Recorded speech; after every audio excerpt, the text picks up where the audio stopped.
یہ ہے عشاء کی نماز قضا ہو گئی. قضا پڑھنے کے لیے آپ کو کرنا کیا ہے؟ 17 رکعت پوری قضا نہیں پڑھیں گے آپ، 4 فرض اور 3 وتر. مسئلہ تو یہی ہے نا. کل کی عشاء کی نماز اگر کسی کی چھوٹی، فار ایگزامپل اللہ نہ کرے آج وہ قضا کرنے کے لیے کھڑا ہے، تو کیا کیا نمازیں قضا کرے گا؟ 4 رکعت فرض عشاء کی اور 3 رکعت واجب. یہ 2 نمازیں قضا ہوتی ہیں عشاء میں، یعنی کل 7 رکعت.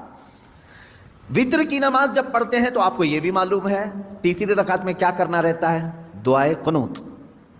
حنفی جتنے بھی ہیں پیروکار ان کو معلوم ہے تیسری رکعت میں جب ہم کھڑے ہوتے ہیں سورہ فاتحہ اور سورہ پڑھنے کے بعد ہاتھ چھوڑ کر پھر دوبارہ تکبیر باندھتے ہیں اور دعائے قنوت پڑھتے ہیں، ہے نا؟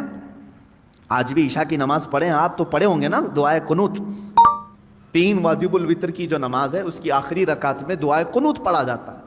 لیکن جب قضا نماز پڑھ رہے ہیں آپ، کل کی عشاء کی قضا پڑھنے آئے، 4 رکعت فرض پڑھ لیا، کسی کو نہیں معلوم قضا پڑھ لیا آپ نے سنت کی جگہ، 3 رکعت وتر پڑھ رہے تھے. حکم یہ ہے کہ دعائے قنوت کے لیے ہاتھ نہ اٹھاؤ، ورنہ دیکھنے والا سمجھ جائے گا کہ یہ ابھی کی نہیں کوئی دوسری پڑھ رہا ہے. ہاں عشاء میں تو ہو سکتا ہے نہ سمجھے، کیونکہ عشاء میں کرنٹ نماز بھی ایک اسی وقت کی بھی ایک وتر ہے.